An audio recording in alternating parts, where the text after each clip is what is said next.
We don't know where this is going to end up. I don't expect this to be included in the Laken-Riley Act. There's a number of amendments that have been filed. The Laken-Riley Act is not a bill that IFPTE can support, but, we're happy to see the language in the amendment.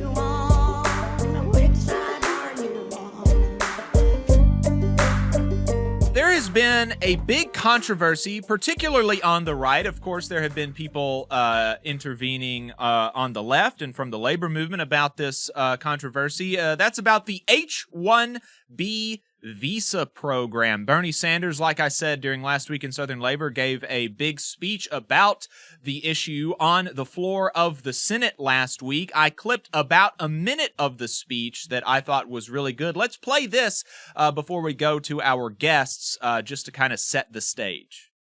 There are two sides of the same coin.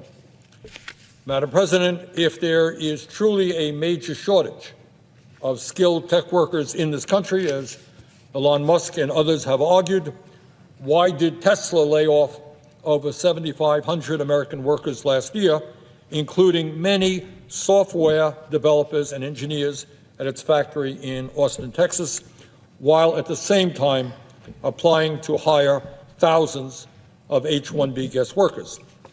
If these jobs are only going to the best and the brightest, why has Tesla employed H1B guest workers as associate accountants for as little as $58,000 a year, associate mechanical engineers for as little as $70,000 a year, and associate material planners for as little as $80,000 a year? Now, Madam President, I will admit I am not a rocket scientist, but to my mind, those occupations don't sound like highly specialized jobs that are primarily for the top 0.1%, as Mr. Musk claimed last month. That's excellent. Again, it's like a 20-minute speech. Really recommend folks checking it out. But that's a really good kind of snippet as a foundation for the conversation. Gay Henson is the International Secretary-Treasurer of the International Federation of Professional and Technical Engineers, IFPTE. Faraz Khan is IFPTE's Legislative Director. Faraz, Gay, welcome to the program. And Gay, welcome back to the program. Appreciate y'all taking the time to talk to us this morning. Yeah, thanks for having us. Yeah. Absolutely. And I reached out because I saw Secretary Treasurer Henson's comments to Politico about this program, and y'all represent a lot of people in these same kinds of fields. We can talk later. I'm interested in specifically if you have, members that you represent that are on these programs, or if you have members that have been affected by these programs. There are a lot of conversations happening about it, and some of it, some of the criticisms that are happening, that are being levied against the H1B visa system, we would not be exactly aligned, because there have been some kind of anti-immigrant stuff being said about these workers, and that's not, kind of the place that we are coming from as unionists. We are coming from a place where we want something that will be better both for these guest workers where they're needed and for the people that are going to be working alongside them that have been born in the U.S. And I wanted to start by talking about a fight that happened with your union during the last Trump administration. It's not exactly the same. The way that I remember it, and Gay, I'll let you correct anything that I get wrong, but the way that I remember it is that the TVA was interested in outsourcing some 80 IT jobs. And of course, again, it's not exactly an H1B fight. I don't think it was, but there are similar dynamics there. And so it's interesting kind of seeing how Trump in the last administration actually supported what the union was asking for and protected these jobs for American workers instead of outsourcing them. And the work that y'all did to make that happen was really great. And so if you could, Secretary Treasurer Henson, could you remind people about this fight that your union had at the TVA, and how y'all were able to successfully save 80 IT jobs here in the Tennessee Valley, including right here in Huntsville and Chattanooga? Yeah, sure. At least it was 220 jobs actually. It was a Oh, lot of wow. jobs. So maybe it was Yeah. 80 jobs in Huntsville is why I'm thinking Yeah, 80. yeah, yeah, it Okay. was. It was yeah, there was a big pocket of workers there in Huntsville, but altogether it was like 220, 230 jobs that TVA wanted to they wanted to offshore them to overseas, and they wanted our workers to train them.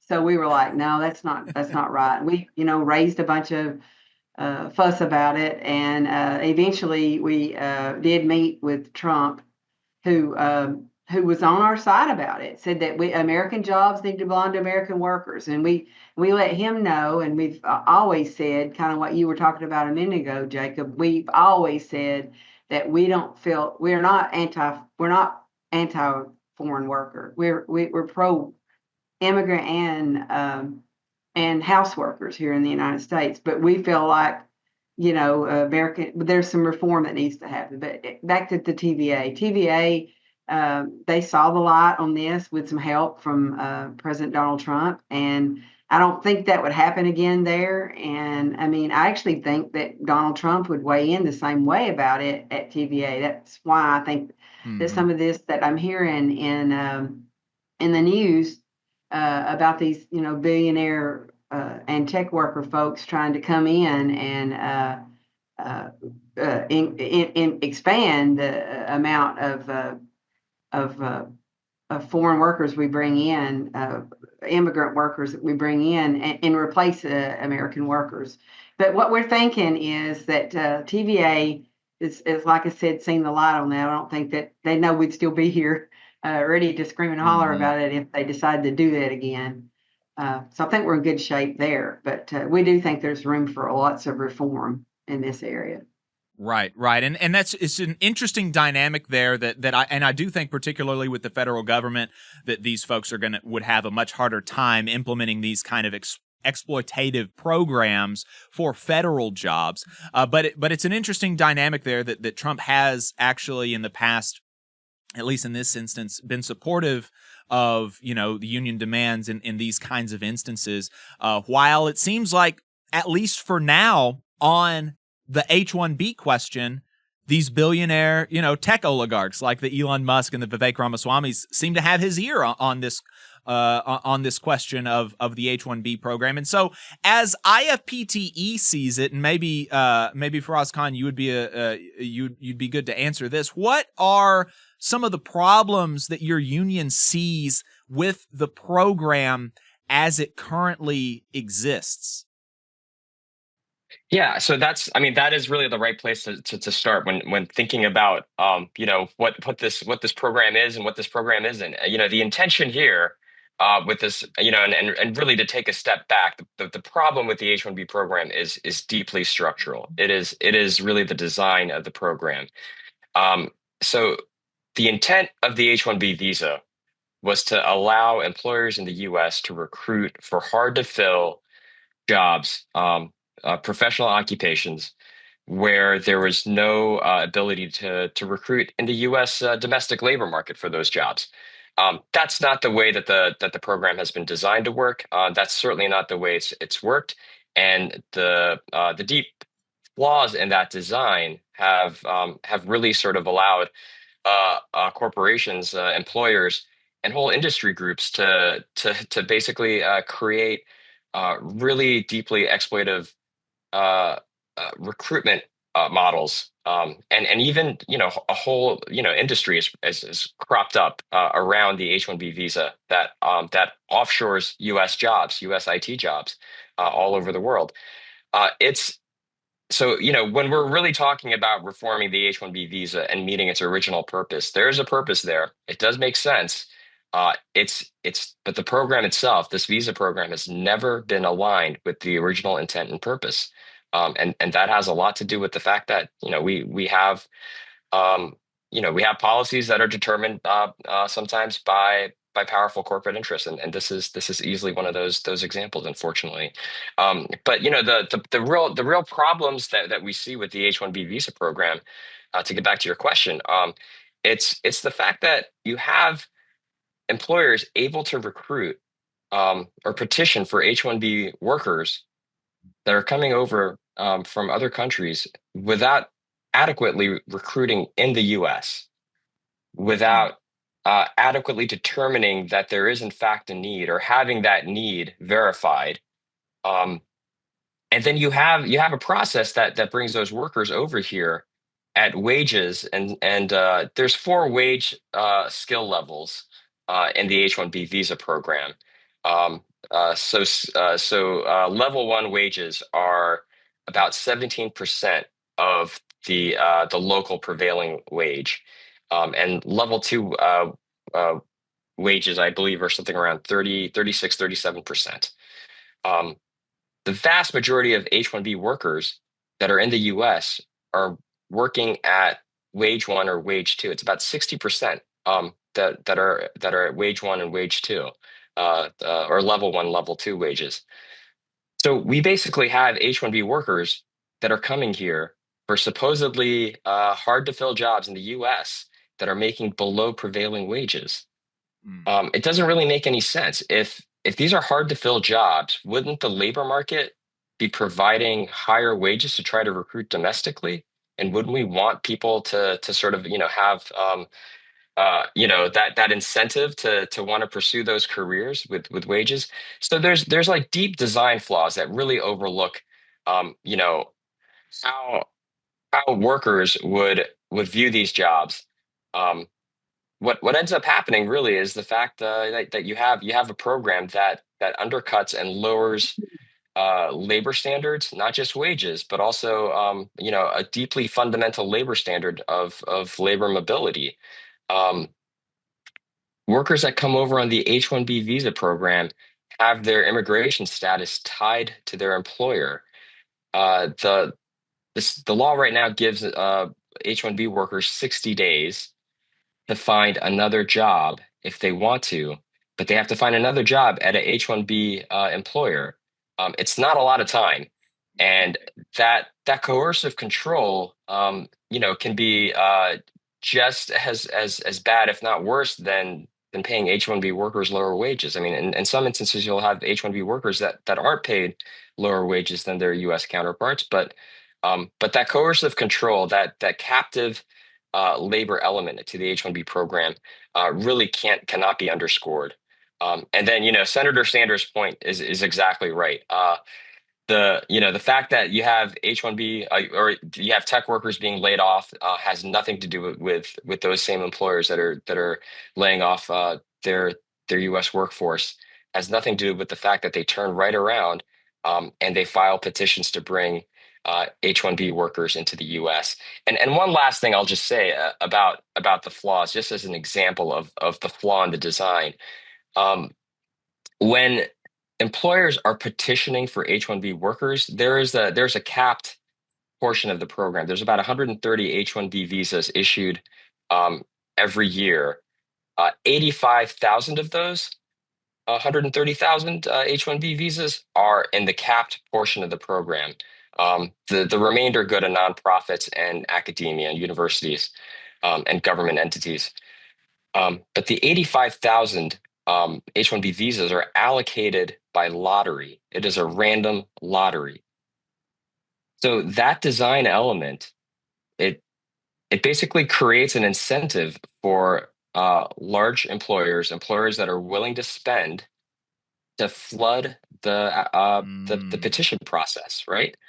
They can crowd out employers that may have a legitimate need for the H-1B visa, but may not have as much resources. And then there's also the fact that if you're an employer that's going to underpay your H-1B worker, you have all the more incentive to pay a little more, to file a few more petitions for H-1B workers, and stand a better chance of having the lottery pick your petition, right? So there's deep flaws here that need to be addressed here, and I think that's really the through line from the beginning of this program to where we are today. Hey, 5 seconds, just wanted to say that this is only possible because of our donors. If you want to see more of this, then consider donating yourself at tvlr.fm/donate. So is this something that y'all have to deal with in some of the workplaces that you do represent, Gay? I mean, do you have members that are H1B workers, or do you have people that work alongside H1B workers? Like, how does that work, and exactly how involved are y'all in, this kind of visa program? Yeah, we have both those situations, and we are very involved in this visa program. We've been one of the most active unions around. AFL-CIO is all over this, and we're partnering with them to get it right. The main thing that we think is, I'm putting my glasses on so I can see my notes here, but I mean, like the current system, as Faraz says, underpays workers and exploits workers and makes them tied to the company, which we feel like also a safety issue. Like if I work for a place and I'm a H-1B visa worker, I'm going to be a lot less inclined to bring up an issue that I think is important for safety reason. If that means that the company might have to change their processes, cost them more money, then they may say, I don't need Gay working here if she's going to keep bringing up these issues. And then I can't do that if my family's here and I'm here working, and my ability to stay in the United States and work with my family alongside. And a lot of times the wives are working too, or husbands, the spouses are working as well. So it's very messed up in that regard. And this program then encourages offshoring, outsourcing, privatizing of jobs, which is just terrible. But there are some solutions to this. I mean, like we've got to rein it in my opinion. And reining it in defends the rights of workers, and it also lifts the standards for everybody, for both U.S. workers and immigrant workers. But one thing that TVA did once they recognized that this was not a good idea, with some little help, but they did recognize that, and so they decided that workforce development is the answer, and that's what we're doing. We're working with them right now to train for what they need, the SMR programs that they're wanting to look at, and even the large builds of nuclear and all that in our region down there in Tennessee and Alabama. I mean, we can train for what we need, and we can partner together to make that happen. And that's what we're doing. We're pursuing IFPTE and TVA, and as long, and this is being duplicated at other places, are on the partnership path about it now, which is much better. So I'll if I can, let Faraz weigh in on some of the other things you asked, because we have a lot of people in this boat.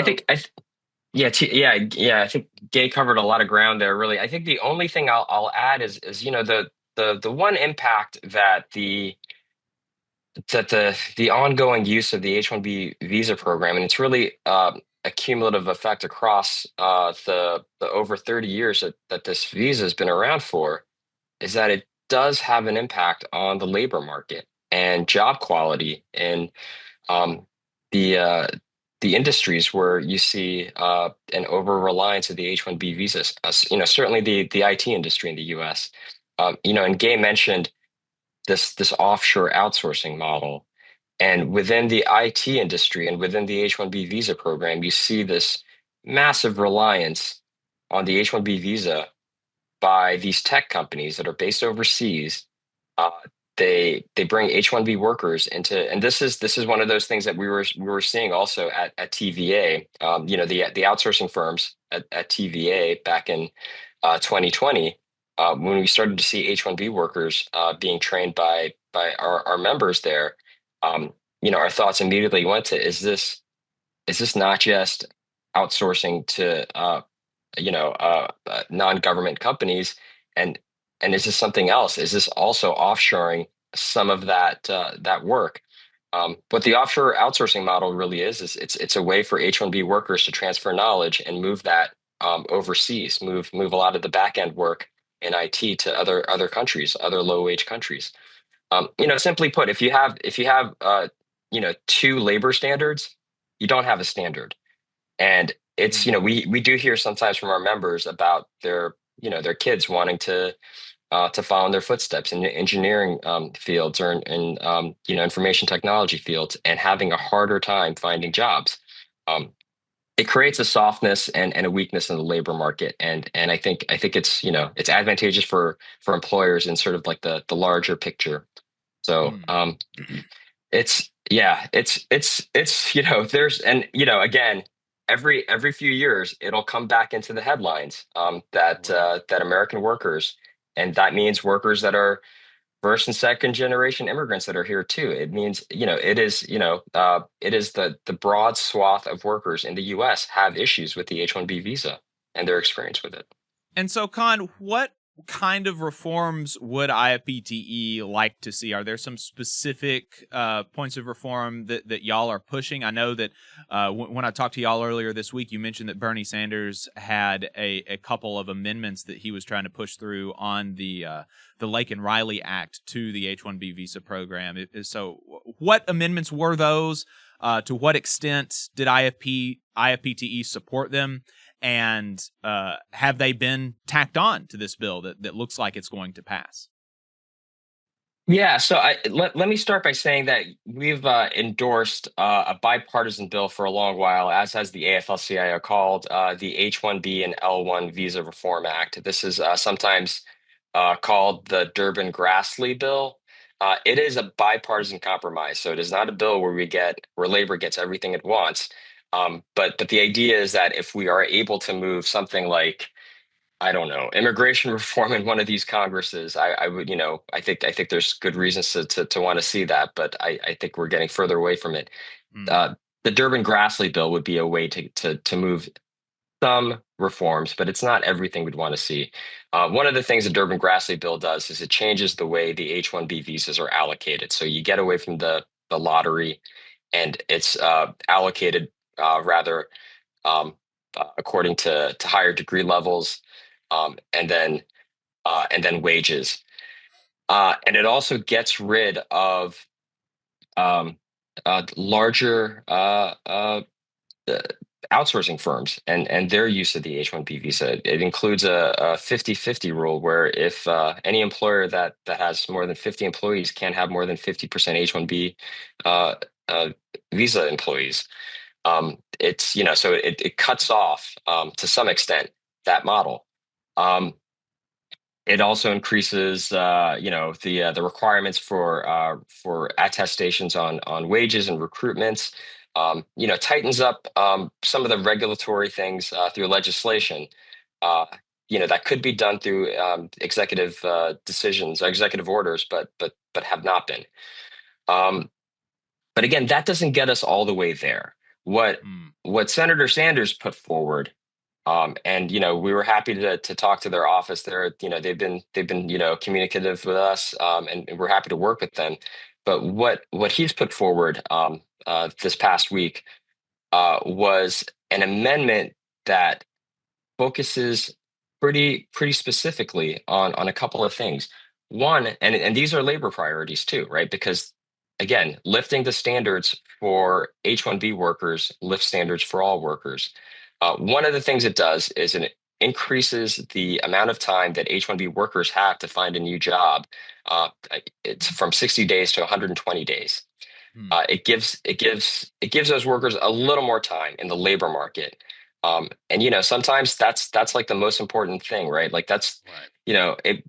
we want to organize workers. We want workers to feel like they have options. And the first option any worker has is to quit their job, right? If things are Mhm. really bad. So giving H-1B workers a little more labor market mobility, it's not perfect, but it gets a little further along. That's important. And we don't know where this is going to end up. I don't expect this to be included in the Laken Riley Act. There's a number of amendments that have been filed. The Laken Riley Act is not a bill that IFPT can support. So, we're happy to see the language in the amendment, but Mhm. it's possible we see this language that's in the amendment in some other form in some other bill. And I understand that Senator Sanders's office, they talked to Senator Durbin's office. Senate Judiciary Committee that Senator Durbin is the ranking member of has jurisdiction over immigration issues and the H-1B. So, it's sort of like, both the Senate Judiciary and the Senate Health, Education, Labor, Pensions Committee that Senator Sanders is a ranking member of have a role to play here. So we're hopeful to see something come out of this, but it's good to have legislative text it's good to have solutions in a language that Congress can, digest and attach to bills. In terms of actually getting reforms done, I don't know. I mean, Mhm. we look at this Congress and we don't see a lot of opportunities to really move the needle forward. But the division in the Trump supporting world is an opportunity for us to define labor's position, a pro worker position on this issue very clearly. And Right. we extend that opportunity any chance we get, right? We take it Mm. up. So yeah. Yeah, absolutely. It's been it's been kind of frustrating seeing so much of the, I think kind of capitulation you could call it on the Laken Riley Act, because even ICE has come out and said, like, this is just, it's not workable. We can't do this. And like, people don't realize, I don't think, because Democrats have not been fighting on the issue, they've been kind of scared to. They don't realize that it would mandate ICE to deport people that have just been arrested, not convicted, arrested, if they are in the country illegally. And so that obviously has all sorts of, bad incentives for local police officers. And it's just, ICE has said, like, we can't do this. This is not, there's way too many unfunded mandates, so to speak. And so it's kind of frustrating that those kind of things are not as widely known as they should be, and why this kind of bill is difficult to support for for unions, even if they were to get some of these pro-labor amendments like Bernie Sanders is pushing out there. So Secretary Treasurer Gay Henson, Legislative Director Faraz Khan of the International Federation of Professional and Technical Engineers, I really appreciate y'all's time this morning. Is there anything else that you wanted to make sure that you were able to share with our audience before we let you go? Yeah, if I could, real quick, we're really lucky here at IFPTE. I know Charles will probably get embarrassed a little here, but we have, like, you can tell the passion level that our legislative director has on this issue, and he's been working it hard. We are interested in hearing any ideas people have. We love to partner with, what we're partnering right now with AFL-CIO on a whole lot of things, which means a lot of other unions have got their voice in it too. And so it's good, and we're just extremely lucky to have somebody like Faraz here that cares about it so Oh, much that he's just all about it, and you can tell that passion he's got in his voice. But unions should be at the forefront. That's my final thoughts, and we should be involved in any labor policies that have to do with, like, immigration and work visas and that kind of stuff. And other day, somebody from my Tennessee Valley region asked me, I'm in DC today, but they asked me, why would you be involved in that? I don't get it. But it's really all about workers. Right. And if we don't structure these policies and get them right, the initiatives right, they would suffer. They don't realize it. So Yeah. we're here to make that happen. Like, to put some guardrails in place if we can. So, Absolutely. thanks for having us. We appreciate you. yeah. Thank you so much. Thanks for it. Enjoyed it.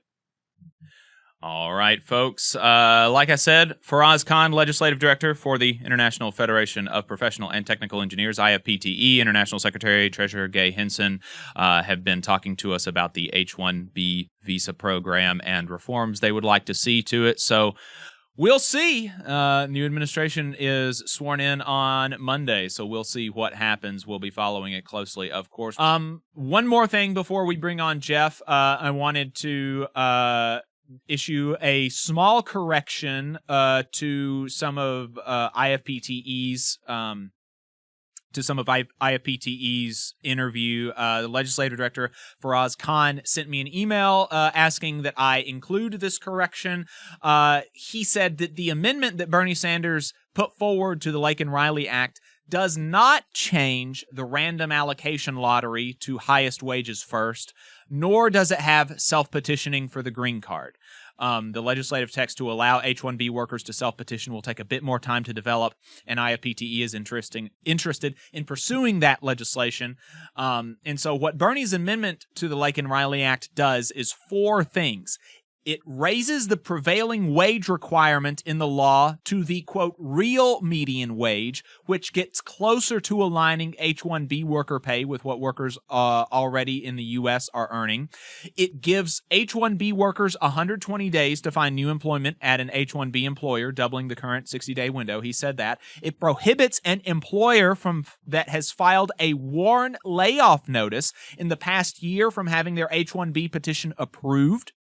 This also covers third-party employers and contractors, so the employer cannot skirt the requirement by outsourcing to a firm using H-1B employees. And it increases employer fees for the H-1B to fund the National Science Foundation scholarships further. So there's the correction that Faraz Khan wanted me to issue, and I appreciate that.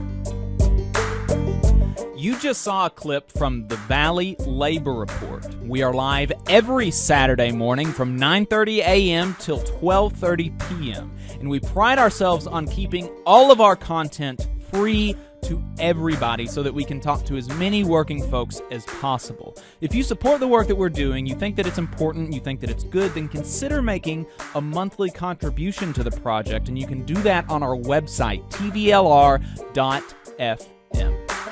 Which side are you on?